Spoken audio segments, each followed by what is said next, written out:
Hello all, today we are going to talk about Garrett Hardin and his views on immigration.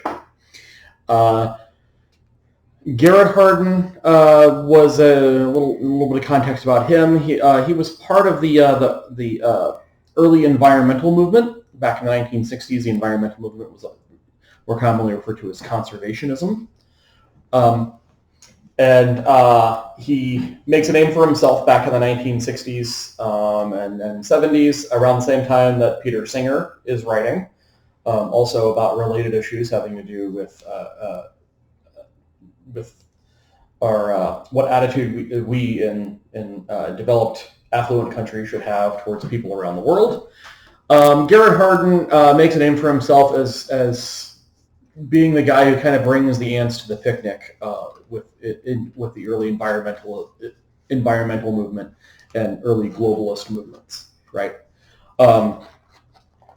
He's the contrarian. He's taking positions that are contrary to the mainstream positions that you find in these movements. And as I said yesterday, you can kind of think of him as sort of the anti-Singer, right? So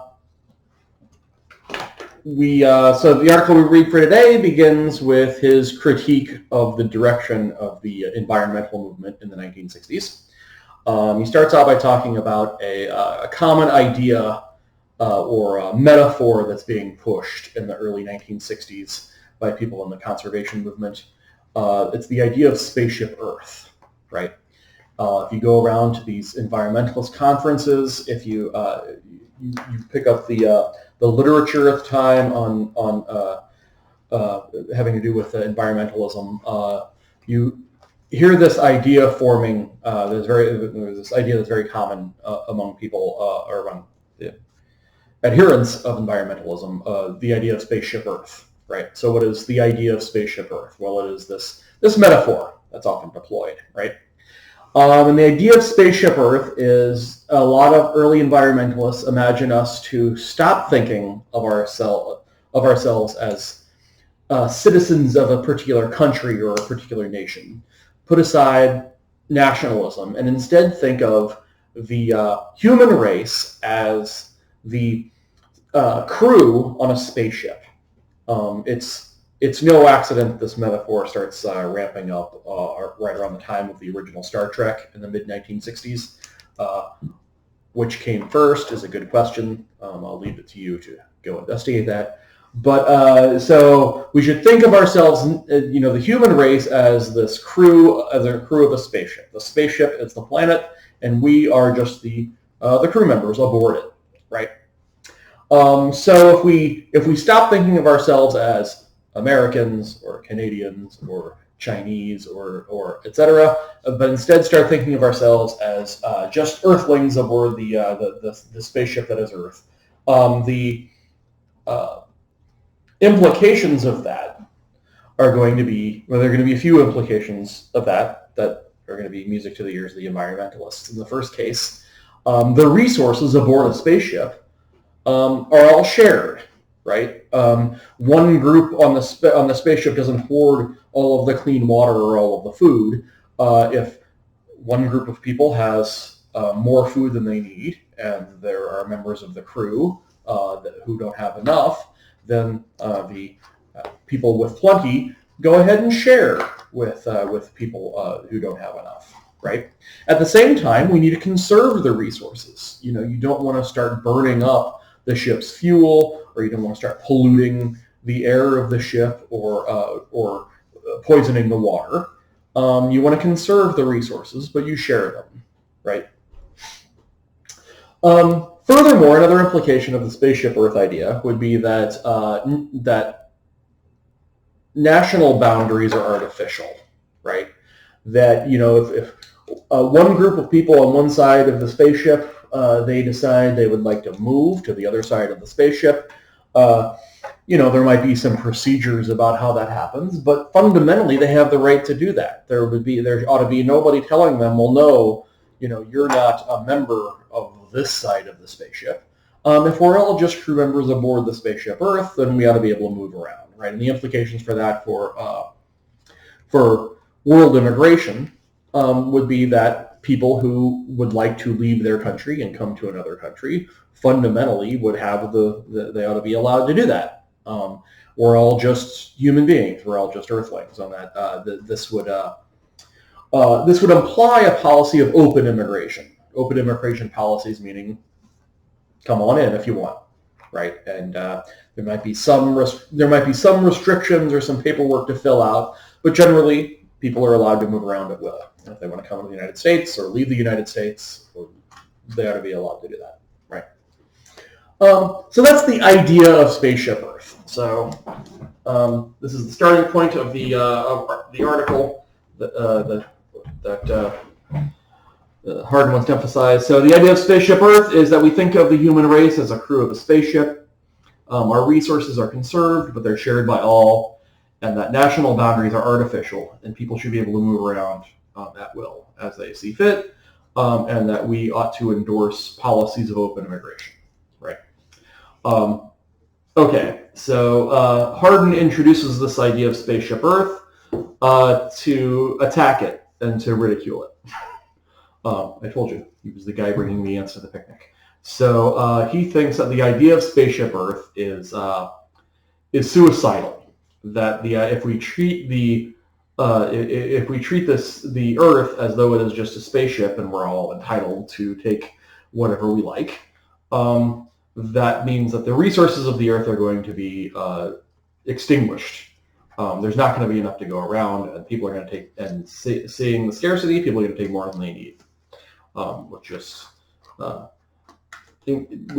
hastens the end for all of us, right? So let's talk a little bit more in just a second about his critique. Okay, so Hardin's response is that Spaceship Earth is suicidal. He thinks that because there is no captain on this alleged spaceship, there is nobody to make rules about who is entitled to what, and there's nobody to punish people who step over the line. There is no captain of Earth. There is no president of Earth. There is a United Nations, but they are famously weak when it comes to enforcing the rules that they pass, and tend to rely again and again on some sort of coalition cobbled together from their members. So there's nobody who rules over the whole planet Earth the way a captain rules over a spaceship. And so Hardin thinks what happens is that people are then going to have to fight for themselves to take the resources that are all owned in common. And shared resources, Hardin thinks, are always, by their very nature, are always treated recklessly. And in fact, he says that this leads to, that shared resources necessarily lead to what he calls the tragedy of the commons, or the ruin in the commons. And this idea is going to be the centerpiece of Hardin's whole, not just this article, but Hardin's whole career, right? So now let's talk about the tragedy of the commons.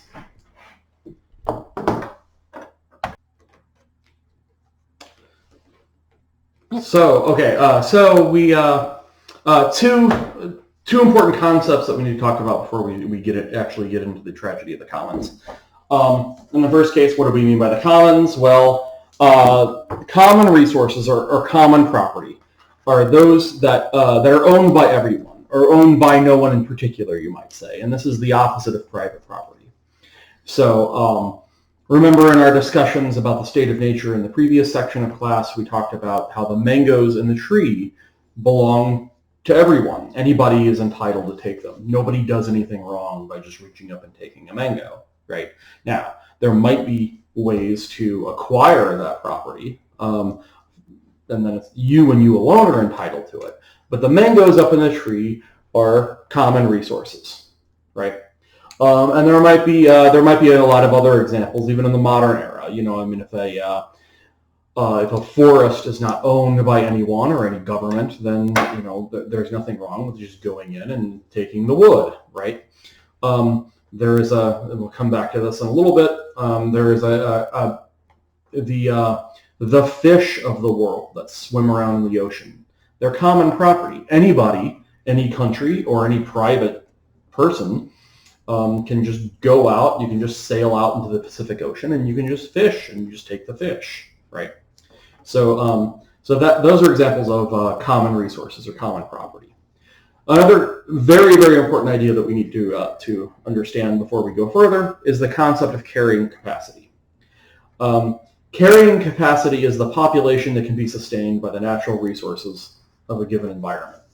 So consider, stay with fish, consider a pond, right? There is some number of fish that a pond can renewably sustain, right? So if we say that there are, the population it can sustain are 100 fish, right? There can be 100 fish in the pond maximum. And what happens if you begin to exceed the carrying capacity is that you begin to denigrate the resources of the local environment. There's not enough food to go around, and then you get fish floating to the top of the pond, right? So nature has a cure for a population that exceeds its carrying capacity, and it's death, right?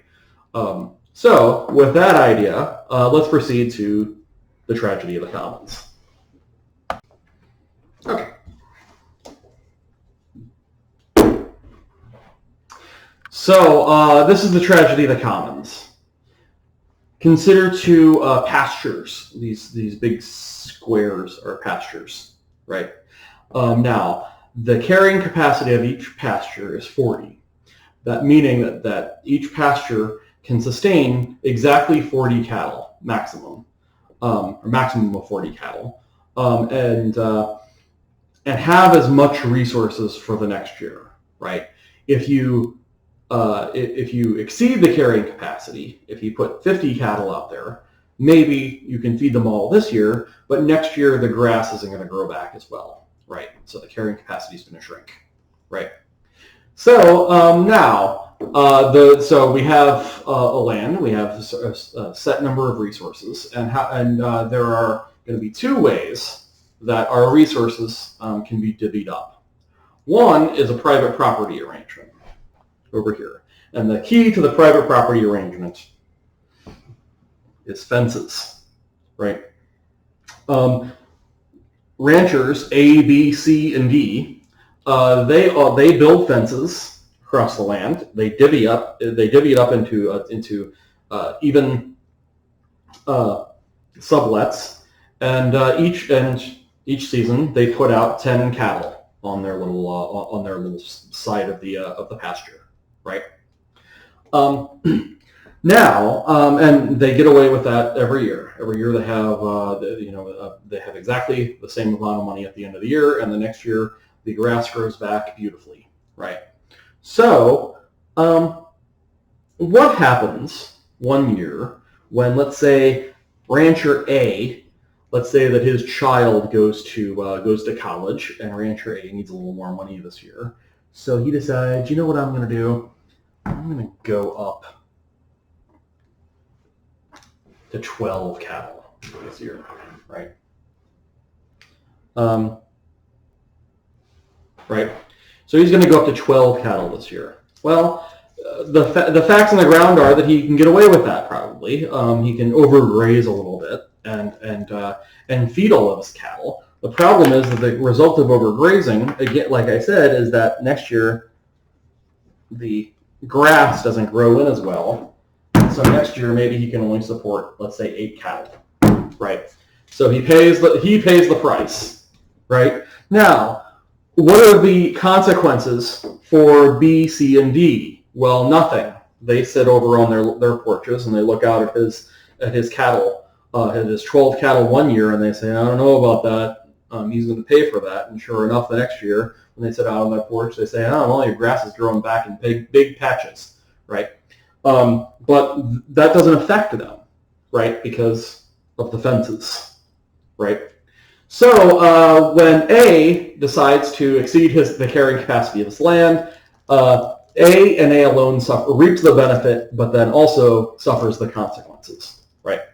Now, let's consider another way that our resources might be arranged. They might be arranged according to a common property arrangement. This is something as this might be implied by the spaceship Earth idea, right? Well, notice the difference is that in the common property area, there are no fences. What the ranchers do is they decide, hey, you know what, man, the pasture ought to belong to everybody, man. We don't need fences, right? So A, B, C, and D all put out their cattle. They all brand them so they know who's is who, but they just let them roam anywhere they want all over the land, right? So the whole pasture, again, can support 40 cattle maximum, and as long as they all only have 10 cattle out on the range, then everybody's fine. The problem happens whenever A's child goes to college, right? And A decides, well, I'm going to go up to 12 cattle, right? Well, what happens? Well, what happens is, if the cattle can just freely roam all over the range, then maybe A doesn't suffer any of the consequences of his actions, right? Maybe he goes and he ends up with 12 cattle that year, and the next year, maybe the grass over on B's side doesn't grow in as well, and maybe B loses one cattle, and C as well doesn't know why his grass isn't growing back as well, right? But notice that we still have a total of 40. It still adds up to a total of 40. It's just that A's greed has been the cost of A's greed has been sort of passed along to his neighbors, right? Well, Hardin points out that it's only reasonable that B and C are going to think to themselves, once they realize what's going on, they're going to think to themselves, well, hey, I obviously need to get to that grass before everybody else does. So B goes up to 12. C goes up to 15. And D's no sucker. He's going to put 20 cattle out, right? So now we're all overgrazing. One person overgrazing has led to a kind of arms race, or you might say a race to the bottom, to get all of those resources for ourselves, for myself, before other people get them, right? So it started out as this share and share alike attitude, very quickly turns into this sort of Hobbesian scramble for resources, right? And the result of this, Hardin says, is that very soon and inevitably, the amount of cattle that this pasture is going to be able to sustain is going to be zero, right? We're going to strip the environment bare of its resources, right? After a year, even 1 year of that, now all these ranchers have to learn to fish because they can no longer feed their cows, right? And Hardin thinks this is the inevitable doom of any sort of common property arrangement. The property that is owned in common, nobody takes responsibility for it because nobody suffers the consequences of it being overused until all of a sudden everybody is suffering the consequences. The immediate cost of me overusing something is sort of spread around so I don't notice. But when other people begin to notice, other people begin to overuse too. And very soon we're all screwed. Now, Hardin thinks, and again, this is sort of the essence of his whole philosophical career, Hardin thinks that the tragedy of the commons is inevitable and it happens to everything that's treated like a common. The only thing that's going to save any environment, from your local pond to the air we breathe internationally, the only thing that's going to save it is a strict enforcement of private property arrangements. The more we treat the resources of the world as though it's just, hey, if you need it, you can use it, the more we are going to be doomed to a wasteland where we can find no resources, a kind of Mad Max dystopia where we're just wandering the barren wasteland looking for food, right? Maybe resorting to cannibalism. I don't know, anyway, but we will have no more natural resources at all because everybody will use them all.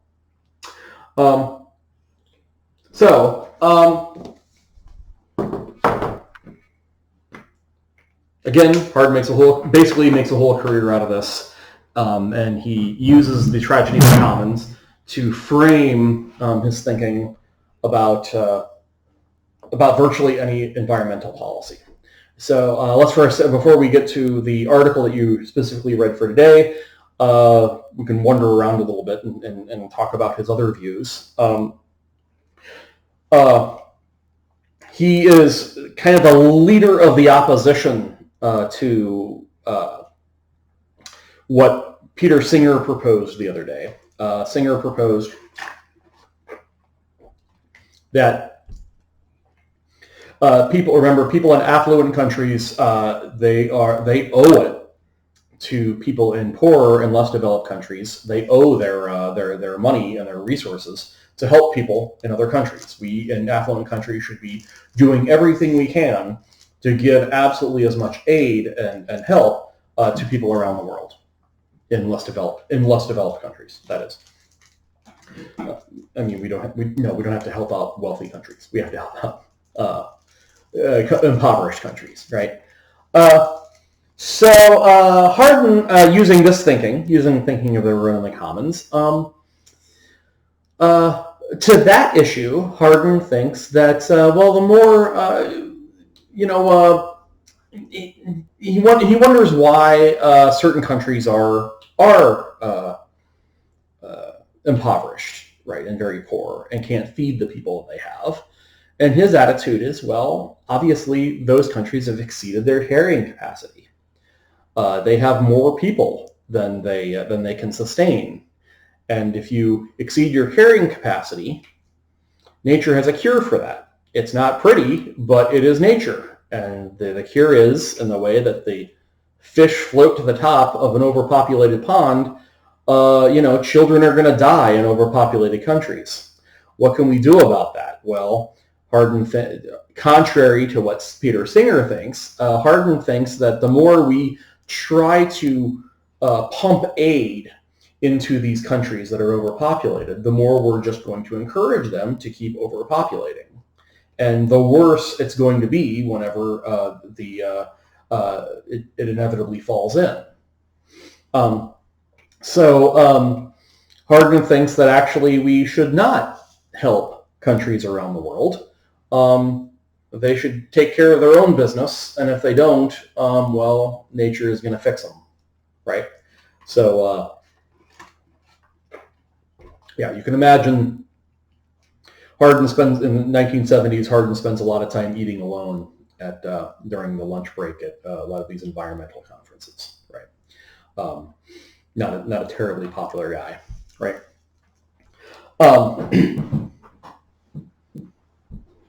Also, as you might imagine, endorsed by a lot of unsavory people, right? Racists and white supremacists tend to embrace a lot of Hardin's positions. Doesn't mean that he's a white supremacist. Just saying. You can imagine how this kind of stuff would be sort of music to your ears if you don't want to help people out in other countries and you basically think that the people in other countries should die off. Specifically, in the article we read for today, Hardin is going to tell us what he thinks about immigration policies, and that should be not hard to guess. Not least because presumably you've read the article for today. But Hardin's attitude about policies of immigration, what policies, for instance, the United States should have towards immigration, is actually pretty straightforward. He thinks that that policies of open immigration, that is letting people come in, any people who want to come in to just come in. Policies of open immigration treat the resources of the United States as though it is common property. And the more you encourage people to just come in and partake of nature's bounty that we have here in the United States, the more you are encouraging people to treat those resources as common property, and the more that inevitably invites the tragedy, the ruin, right, that we talked about. And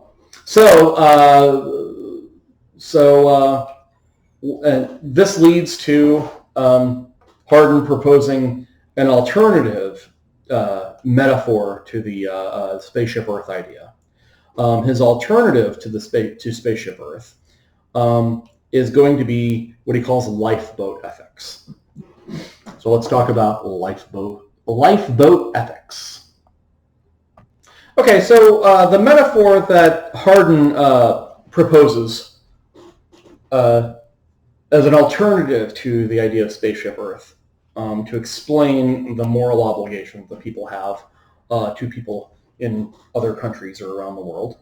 The metaphor that he proposes is a lifeboat, right? And this leads to what he calls lifeboat ethics. So consider this: we've all seen after a ship wrecks, people crowd into the lifeboats, and you often see, floating across the sea. You see a big group of lifeboats with people on them, right? So think of this as the metaphor for the different nations of the world. Now, consider that we have not gotten into lifeboats symmetrically, right? That some lifeboats are very overcrowded, right? Some lifeboats have, let's say they have 50 seats. In addition to that, there are 50 people sitting on laps, and then there are people around the side of the boat begging to climb up and to get in, right? That's a very crowded lifeboat. Now consider another lifeboat that maybe is only filled to half capacity. The lifeboat has 25 empty seats, let's say. And as such, the different boats are spread across the water. Some of them very crowded, some of them not so crowded. So Hardin thinks that this is a better metaphor for the state of the world. Consider that about 2/3 of the world is desperately poor, right? There are 2/3 of the world 2/3 of the people of the world live in countries and conditions that they would very much like to improve. They would like to say come to a better country, emigrate, right? About 1/3 of the nations of the world are wealthy. And those are the places that people from poorer nations are trying to get into. So Hardin invites us to think of the poorer nations of the world as the overcrowded lifeboats, and the wealthy nations of the world as the less crowded boats. Having an issue. Okay. And of course, as here in the real world, so imagine the people in the overcrowded boats, they would like to swim over to a less crowded boat and to come in and to get into the boat. It's only reasonable. It's only natural, right? Now, this leads to, for Hardin, this leads to what he considers to be the only moral question that really matters in this whole issue, right? And that is, what are the moral obligations of the people who are in the less crowded boats, who are in the wealthier nations? What are the obligations of the people who are sitting there and they have free seats in their boat? Should they let people in or not? So let's look at the notes here. So boat ethics cashes out this way: that 2/3 of the world's population is desperately poor, 1/3 is affluent, right? And we can think of, Hardin invites us to think of the poor countries as living in crowded lifeboats, the wealthy nations as living in less crowded lifeboats. The people in the crowded lifeboats want to swim over to the less crowded boats, of course, right? Now, the central question of the ethics of the lifeboat is, what should those on the less crowded boats do? And Hardin thinks there are three options. So what should the people in the less crowded boats do? Hardin thinks they have fundamentally three options. The first option, of course, is to let everyone in, right? Anybody who wants to come in can just come in. And Hardin thinks, though, that this will inevitably lead to less crowded boats very quickly becoming just one more overcrowded boat, and just one more boat that people are swimming and trying to get away from, right? If we have 25 seats, but there are 100 people who would like to get in, then very quickly we let 25 in, then we let another 50 in to sit on our laps, and then after that there are still 25 people around the boat who are trying to climb up and get in, right? And so we've very quickly gone from a place that people are trying to get into to a place that people are trying to get away from, right?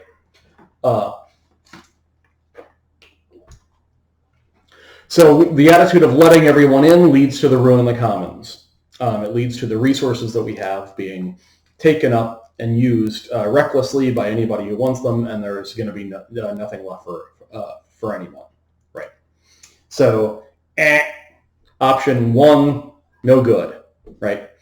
So option two is to fill to capacity, but then cut everybody off, right? Don't let anybody else in, right? Now, Hardin thinks that this one has some problems. In the first case, there is the rather thorny question of, well, who, if you have 100 people getting in, but you only have 25 seats, how do you decide who gets in and who doesn't, right? He, of course, is not terribly concerned with that, but he thinks that that's already going to be a problem, right? But even if we figure that out, Hardin thinks, well, to switch away from the lifeboat metaphor for a second, we're talking now instead about the resources of the United States. We might want those resources for something, right? For instance, we might want those resources for our children. So the people on the lifeboat, maybe they can't use the seats, but if we're going to have, if the people on the lifeboat are going to have children, let's say, are you really going to start a family on a lifeboat? Bear with me. But maybe they're going to need those seats for their children, right? And so to let people in to take up the resources that ought to go to our children is to trade away the resources of future generations, right? And if people are going if you're going to both let people in to capacity, but then also on top of that naturally add to the population of the boat, well, then this very clearly is just another way to ruin the resources for everyone. This is just another way to have to deal with the tragedy of the commons, right? It's going to be maybe slower, right, but it's going to be just as inevitable. So Hardin thinks the second option also leads to ruin, right? So admit anybody wants to come in? No. Admit to capacity, but then no more? No, that doesn't really work either. The third option is admit no one. Shut it down. Don't let anybody in. We have 25 spots. Well, we're going to keep those 25 spots. We're going to need them for ourselves, right, for our children. Now, Hardin thinks that this is the only option that works. This is the only option that is going to preserve the resources that we have and that we are in short order going to need. And the only hitch on this is that, some people are going to drown, right? And from Hardin's perspective, that's just nature, right? That's what any population that exceeds its carrying capacity is naturally going to die off. Nature is going to shrink the population back down to the carrying capacity. So Hardin really thinks, from Hardin's perspective, it's a shame that people are going to have to die, but that's just the way the cookie crumbles, right? So before we go any further, the attendance password for today is oak tree. Maybe 2 words, but oak tree. I can see one outside right now. Okay, so let's go over those notes. So the options, with regard to the question, what should the people in the less crowded boats do? Hardin thinks there's 3 options. Let everyone in, that leads to ruin. Admit no one else, that leads to ruin, or admit to capacity rather, that leads to ruin. And finally, admit no one else. And that one, I have stars by it. He likes that one. That's what he thinks we should do.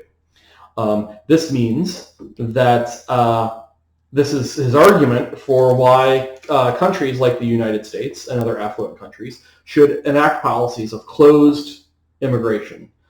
We should not allow, under most circumstances, maybe all circumstances, we should not allow people to come into the United States, right?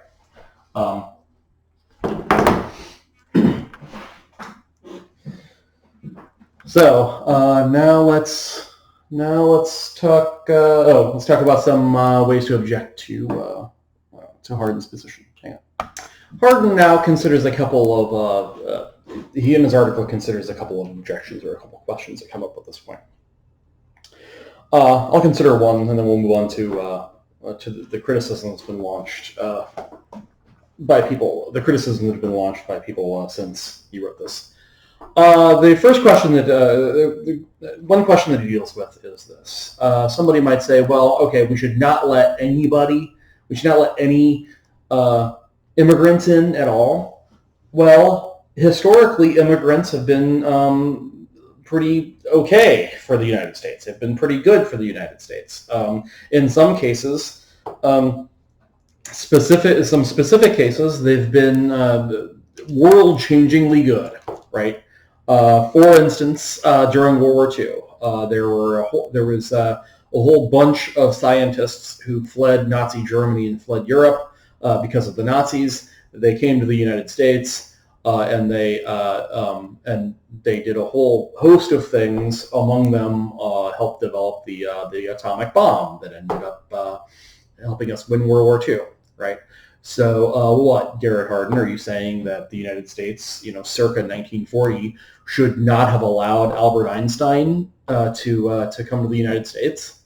To this, Hardin says, well, there might be cases, there are going to be cases where maybe we are going to want to allow people to come to the United States. In those cases, in the first case, we need to vet them. We need to pay very close attention to who they are and where they're coming from and so on, and what advantage they might provide to those of us already sitting on our vast amount of wealth, right?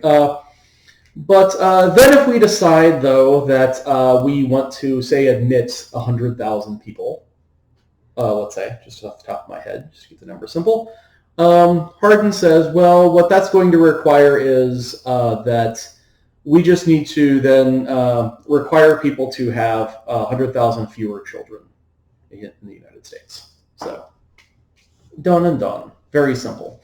This would maintain his policy of population growth zero, right? That is a big buzz term among people of his ilk back in especially in the 1970s.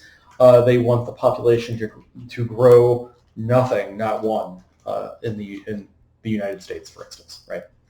So this is a time. So requiring people to have fewer children. This is a point where somebody might raise your hand and say, "How does that work?" Well, the truth is, and we will get into this in some depth in the next article we're going to read from Margaret Batten. The truth is that people like Garrett Hardin fully endorse the idea that the government ought to control whether or not people have children. And from Hardin's perspective, this is just common sense. Of course they should. You have to understand, from Hardin's perspective, overpopulation, as as we talked about with the room in the commons, overpopulation is not just the most important problem in the world. It's really the only problem in the world, just about. Hardin thinks that just about every other problem that we can think of has its roots in overpopulation, right?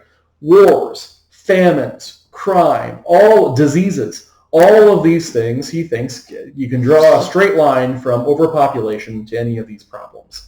And so, of course, the government of the United States and any other government ought to has a real stake in controlling the population growth. And this would, of course, mean that you control the children of people. Not only do you control the people that come into the country, but you also control the people, the children that people, the children that people are allowed to have, right? He doesn't elaborate on this. He just sort of breezes by it and takes it for granted that we're familiar with the proposals for controlling people's ability to start families. We will get into that, and there's a menu of options of ways that we might control people starting families. We will get into that in considerable detail in the next section, Margaret Batten. So, in fact, that's going to be the whole the direction that we take it from here. We're going to talk about Margaret Batten's proposal for curbing overpopulation.